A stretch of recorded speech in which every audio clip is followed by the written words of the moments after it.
Good morning সবাইকে। আমরা এখন বাসে ওঠার জন্য রেডি, চলে এসেছি ব্রেকফাস্ট করে। এখন মাউন্ট আবুর সাইট সিন নিয়ে যাব। এখন অনেকটা লেট হয়ে গেছে তাই আর খাওয়ার আগের থেকে আর ভিডিও করিনি। ব্যাকে তো ফার্স্ট যে স্পটে আমরা যাব সেখানে গিয়ে তোমাদের সাথে দেখা করবো। চলো যাওয়া যাক। আচ্ছা, ওম শান্তি ভবনে চলে এসছে। এই হচ্ছে ভিজিটিং আওয়ার্স আর হচ্ছে ওম শান্তি ভবন। ভেতরে মনে হয় না মোবাইল অ্যালাউ করবে, যদি করে তোমাদের শেয়ার করবো।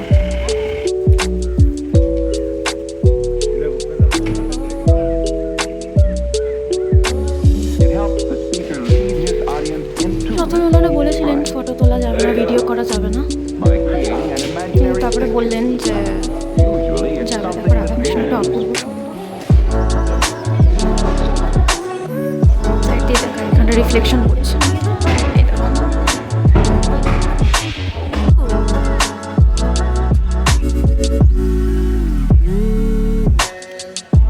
আমরা নেক্সট স্পটে চলে এসেছি। ওখানে প্রথমে বললো ভিডিও করতে দেবে না, ফটো তুলতে দেবে না, ওই কারণে প্রথমে ভিডিও করা হয়নি। তারপর শুনলাম যে তুলতে দেবে ছবি, তারপরে যতটা পেরেছি করেছি, তোমাদেরকে শেয়ার করেছি।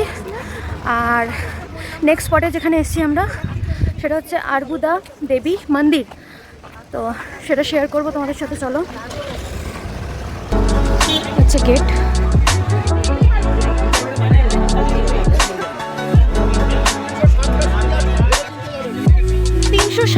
সিঁড়ি, ও মাই গড,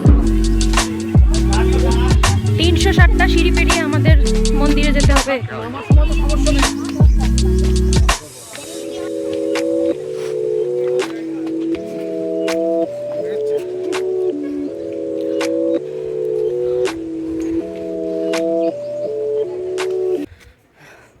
আরো বাকি আছে সিঁড়ি, ওটাই শেষ ছিল না। চলো, প্রায় চলে এসেছি, 300খানা মনে পেরিয়ে গেছি। ঠিক আছে, বাকি মন্দিরের সামনে গিয়ে দেখাচ্ছি। ওই দেখো, দেখা যাচ্ছে চূড়া, আর কিছুটা বাকি আছে। মন্দিরের এই পেছনটা দিয়ে বেরোলাম। ফোন জমা রাখতে বলেছিল, তাই জন্য আর ভেতরের ভিডিও কিছু করতে পারিনি। ভেতরে অনেকটা মানে গুহা টাইপের, গুহার ভেতর দিয়ে যেতে হয়, একদম নিচু হয়ে। তো এখানে ভিডিও করাটাও একটু টাফ ছিল, আর এমনি তো ভিডিও করতে দেয় না বলেই ফোন টোন জমা রেখেছিল।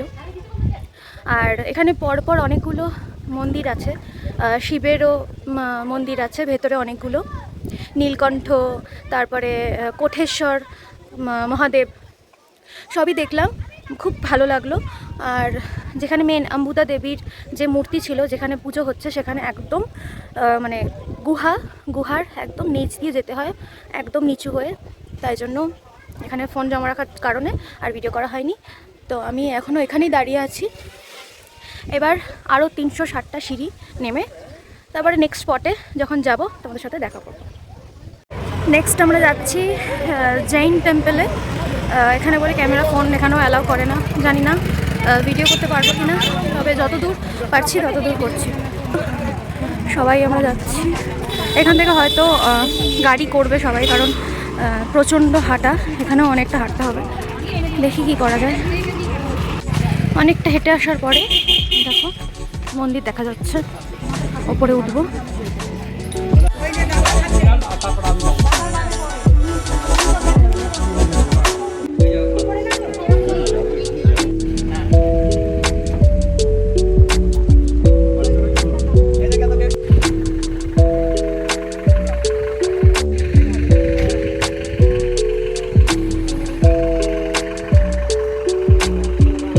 নেক্সট পয়েন্টে যেখানে এসছি আমরা সেটা হচ্ছে গুরু শিখর পয়েন্ট, মানে রাজস্থানের হায়েস্ট পয়েন্টে মেঘ যাচ্ছে, সেটাও দেখা যাচ্ছে। মানে মন্দিরের চূড়াটা তোমাদের একবার দেখায়, এই দেখো মেঘ যে সামনে দিয়ে যাচ্ছে সেটাও দেখতে পাবে তোমরা একটু ভালোভাবে দেখলে। যাই হোক, সবাই উঠে যাচ্ছে, আমি আর বোন এখানে দাঁড়িয়ে আছি। বোনের শরীর খারাপ লাগছে, তাই জন্য এখানে দাঁড়িয়ে আছি। আমারও শরীরটা খুব একটা ঠিকঠাক লাগছে না, ওই কারণে যেতে হয়তো পারবো না, যদি যাই তাহলে ভিডিও করছি তোমাদের জন্য, আর যদি না যাই তাহলে ওই যে দেখিয়ে দিলাম চূড়াটা, বাকি নেক্সট স্পটে দেখা হবে। আমাদের দুজনেরই শরীরটা খারাপ লাগছে, সবাই উঠে গেছে উপরে, আমরা দুজন এখানটা এসে বসলাম। মুখ ওইটা অন্তত একটু তোল। কেমন লাগছে? গরম, রোদের গরম, তাপ প্লাস হাওয়া ঠান্ডা, কি লাগছে বুঝতে পারছি না। ভেতরটাও কেমন একটা অদ্ভুত একটা লাগছে, ওই জন্য আর গেলাম না। বমি বমিও লাগছে, প্লাস বোঝাতে পারছি না। যাই হোক, আসলে তার মধ্যে আমার ওই গাড়িগুলো সহ্য হয় না, গাড়ি করে অতটা উপরে ওঠা। এমনি ঠিক আছে, বাসে ফাসে অনেকটা জায়গা থাকে, তো স্পেস থাকে, ঠিক আছে, তাও কিন্তু এই গাড়িগুলো একদম চেপে চুপে, তাও আবার পিছনের দিকে বসেছিলাম, খুব কেমন একটা লাগছে। যাই হোক, আমরা আর উঠলাম না উপরে, তোমাদেরকে শেয়ার করতে পারলাম না। বাকি ভিউ দেখাচ্ছি আমি তোমাদের।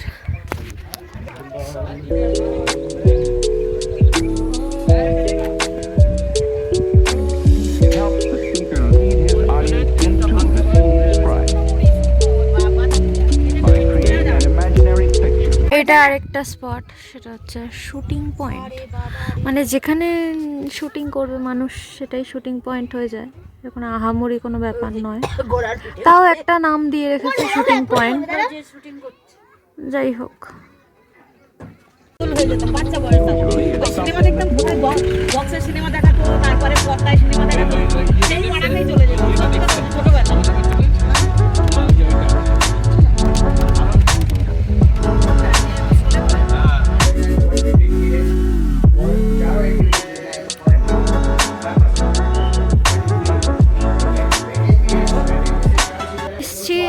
নেক্সট স্পট অন্য ছিল, আমরা ওয়্যাক্স মিউজিয়ামে ঢুকেছি। তো এখানে নিয়েছি প্যাকেজ, হচ্ছে কম্বো প্যাক নিয়েছি, 400 টাকার টিকিট, মানে দেখালাম। আর 4টেই আসবে, এই দেখো 4টেই আসবে, মিরর মেজ, 9D অ্যাকশন সিনেমা, হরর হাউস আর ওয়্যাক্স মিউজিয়াম। চলো যাই।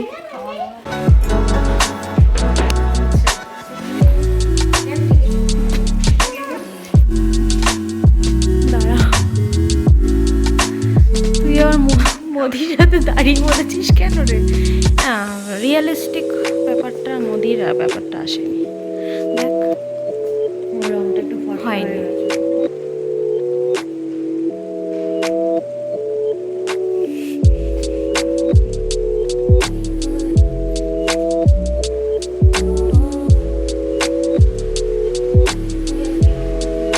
তুই এরকম দাঁড়িয়ে বলছিস কেন রে মাঝে মাঝে?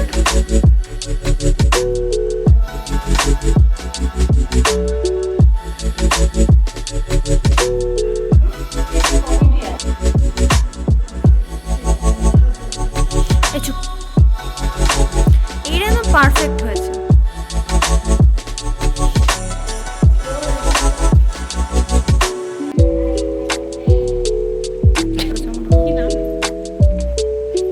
তো পারফেক্ট পারফেক্ট পারফেক্ট।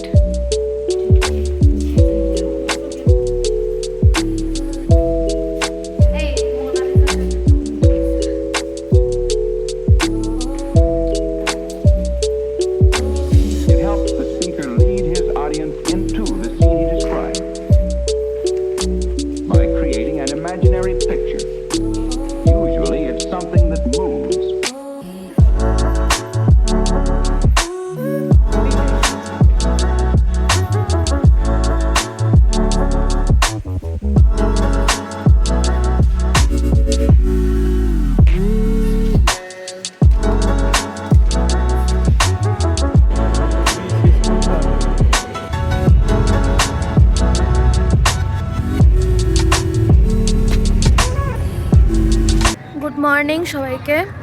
তখন তোমাদের দেখালাম বাসের মধ্যে অন্ধকার, কারণ আমরা ভোরবেলা বেরিয়েছি, তখন বাজে প্রায় 6:45, প্রচণ্ড ঠান্ডা, দেখতে পাচ্ছ না ধোঁয়া উঠছে। আর এখানে এখন বাজে 7:30, এখন দাঁড়িয়েছি চায়ের দোকানের সামনে, বাস আমাদের দাঁড়িয়েছে, এই যে পেছনে সবাই রয়েছে, আমরা চায়ের দোকানের সামনে একটু চাটা খাবো। তারপরে আবার বাসে উঠে রওনা দেবো। ব্রেকফাস্ট আবার কোনো এক জায়গায় দাঁড়িয়ে করা হবে আর কি। তো আজকে প্রায় 9 ঘন্টা 9.5 ঘন্টার জার্নি আছে। আজকে আমরা যাচ্ছি হচ্ছে জয়সলমীরে। তো খেয়ে দিয়ে নিই, চাটা খেয়ে নিই, তারপর আবার ব্রেকফাস্ট যখন করবো তখন দেখা করবো তোমাদের সাথে। প্রচণ্ড ঠান্ডা, বেশি কথা বলতে পারছি না, হাত ফাত জমে যাচ্ছে। ঠিক আছে, এখন টাটা, পরে দেখা হচ্ছে। अदरक देने वाला चाय बन गया।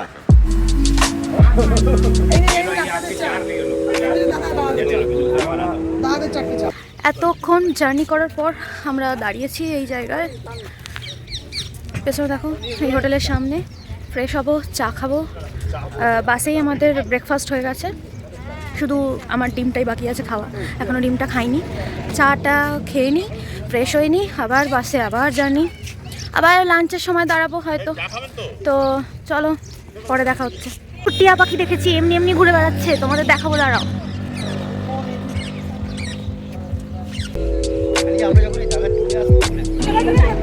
দেখো কত চড়াই পাখি, भैया अगला देखे जा रहा है।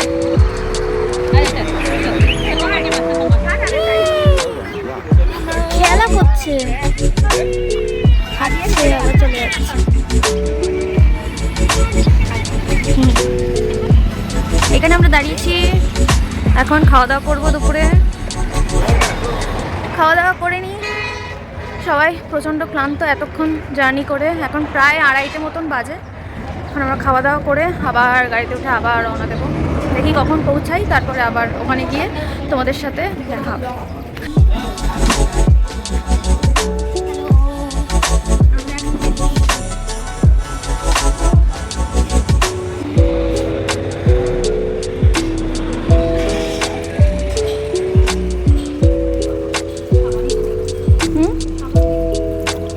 ঠিক আছে, সাবান নেই, এমনি হাত ধুয়ে নে।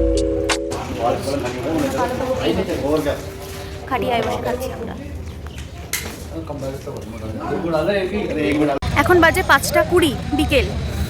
এখন আমরা পৌঁছলাম জয়সলমীর, আর হোটেলের সামনে দাঁড়িয়ে আছি সবাই। কয়েকজনকে কয়েকজনকে রুম দেওয়া হয়ে গেছে, যাদের সিঙ্গেল রুম মানে 2 জন করে থাকছে তাদেরকে দিয়ে দিয়েছে। আর আমাদের 4 বেডের রুম এখনও রেডি হয়নি, তাই আমরা দাঁড়িয়ে আছি এখানে। কয়েকজন রুম দেবে, তারপরে আমরা যাব ভেতরে। তো তোমাদের একবার দেখাবো হোটেলটা। আর এই হচ্ছে হোটেল।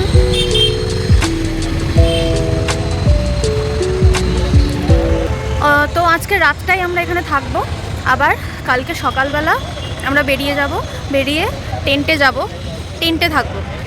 তো আজকে যদি কোথাও যাই বা বেরোই সেইটুকু তোমাদের সাথে শেয়ার করব, বাকি তো তোমরা দেখতেই পাবে সব। রুমে এসে একটা জিনিস দেখলাম, সে জানলা দিয়ে।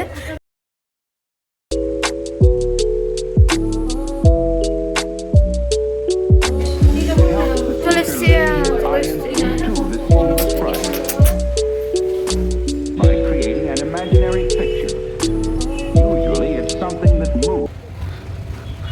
আমরা এখন বেরিয়েছি জয়সলমীরের সোনার কেল্লাটা তোমাদের দূর থেকে দেখালাম, আর হোটেল থেকে দেখিয়েছিলাম, জানলা দিয়ে দেখা যাচ্ছিল। তো এখন আমরা সকালবেলা তো যাবো সোনার কেল্লায় কালকে, কিন্তু সেই লাইটিংটা তো দেখতে পাবো না। বিকেলে তো অন্য কোথাও যাব। তো এই লাইটিংটা দেখার জন্যই, যে কেল্লাটা কেমন লাগছে দেখতে বাইরে থেকে, সেটা দেখার জন্য এখন যাচ্ছি। অনেকটা সময় আছে আমাদের হাতে আজকে, ওই কারণে এখন যাচ্ছি। ওই আলোয় সুসজ্জিত সোনার কেল্লা কেমন লাগে সেটা দেখতে, আর সেটা তোমাদের সঙ্গেও শেয়ার করব। তো যাই, চলো একসাথে।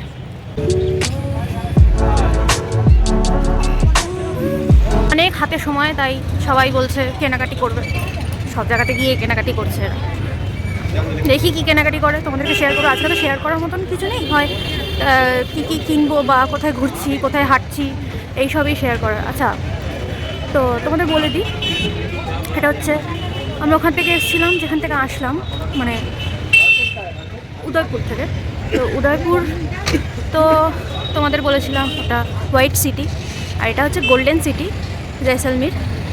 সব কিছু গোল্ডেন দেখতে পাবে, সব জায়গা পুরো গোল্ডেন। দেখো পেছনে দেখতে পাচ্ছ, কেল্লা ফেল্লা সব গোল্ডেন। তো এর জন্য এর নাম হচ্ছে গোল্ডেন সিটি। চলো দেখি কি কিনতে চায়। মিষ্টি দোকান দাঁড়িয়ে আছে, মিষ্টি খাবে ওটা। দেখি কি কেনে টেনে এখান থেকে। এখানকার পাথর বাটি বা পাথরের জিনিস খুব বিখ্যাত, তাই জন্য সবাই বলছে পাথর বাটি কিনবে ঠাকুরের জন্য। চলো দেখা যাক কী করে ওরা, সেই আন্দাজে যাবো।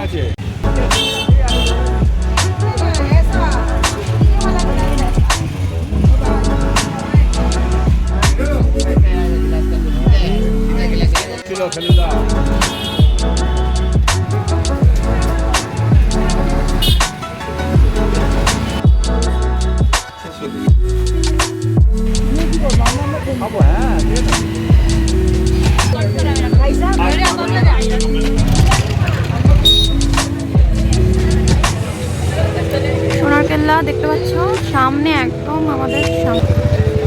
এই দেখো। আর একজন আমাদের দোকান থেকে বললো যে এখানে নাকি সোনার কেল্লা 2 এর শুটিং হচ্ছে। কতটা সত্যি কতটা মিথ্যে জানি না, তবে বলেছে। তো আমরা বইটা বেরোলে, যদি বই বেরোয় তাহলেই বুঝতে পারবো একমাত্র যে আদেও এটা সত্যি কথা না মিথ্যে কথা। তো এখন যাবো একটু দেখি, সবাই মিলে যদি যায় সোনার কেল্লার ভেতরে তাহলে ওখানে গিয়ে ছবি টবি তুলবো, তোমাদের ভিডিও দেখাবো, তোমাদেরকে দেখাবো। সবটা হয়তো দেখতে পারবো না, কালকে সকালে আবার আসবো। তো চলো যাই।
আমাদের সেই সত্যজিৎ রায় আর সত্যজিৎ রায়ের সোনার কেল্লা ভাবলেই কেমন একটা শিহরিত লাগে যে এখানে সবটা হয়েছিল। ভালো লাগছে, ভীষণ ভালো লাগছে যে এই জায়গাটা ভিজিট করতে পেরে। ভীষণ নিজেকে মানে গর্বিত লাগছে যে আমাদের বাঙালি একজন ছিলেন যিনি এত ভালো একটা কাজ করেছেন। অনেক কাজই তার ভালো, তার মধ্যে এটা একটা। রাতের সোনার কেল্লা বেশি দূর যেতে পারবো না, কারণ এখানে আমরা একসাথে এসেছি, তো একসাথে অটো ফটো কিছু নিইনি, গাড়ি টাড়ি কিছু নিইনি। তো সেই জন্য এখানে বেশিরভাগই বয়স্ক মানুষ উঠতে পারছে না, পাহাড়ে ওঠার ব্যাপার তো অনেকটা উঁচু, সেই জন্য উঠতে পারছে না।